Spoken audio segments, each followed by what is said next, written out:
বর্তমান সময়ে অনলাইনে জুয়া খেলা বা বেটিং করা একটি অভিশাপ হিসেবে দেখা দিয়েছে।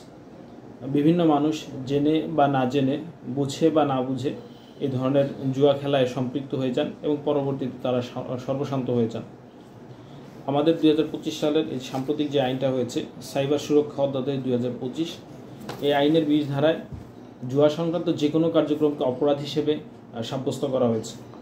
এই আইনে বলা হয়েছে, কোনো ব্যক্তি যদি অনলাইনে জুয়া সংক্রান্ত কোনো ওয়েবসাইট বা অ্যাপস তৈরি করেন, পরিচালনা করেন বা তার বিজ্ঞাপন প্রচার করেন বা এই ধরনের অনলাইনে জুয়া কার্যক্রম পরিচালনা করতে কাউকে উৎসাহিত করেন, বা কোনো ব্যক্তি যদি নিজে এই ধরনের অনলাইনে জুয়া বা বেটিং কার্যক্রমে অংশ নেন, অর্থাৎ নিজে জুয়া খেলেন, তাহলে তিনিও এই আইনে অপরাধী হিসেবে সাব্যস্ত হবেন।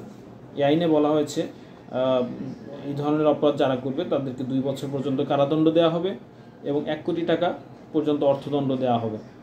আমরা দেখতে পাই আমাদের বিভিন্ন ফেসবুক বা ইউটিউব ব্লগার আছেন যারা তাদের বিভিন্ন ভিডিওর মাঝখানে অনলাইন বেটিং বা জুয়ার ওয়েবসাইটের অ্যাপসের প্রচারণা চালান, প্রোমো কোড বলে দেন। এখন থেকে তারা এই ধরনের কাজ আর করতে পারবে না। যদি করেন তাহলে এই নতুন যে সাইবার সুরক্ষা অধ্যাদেশের আওতায় তারা অপরাধী হিসেবে দোষী সাব্যস্ত হবে।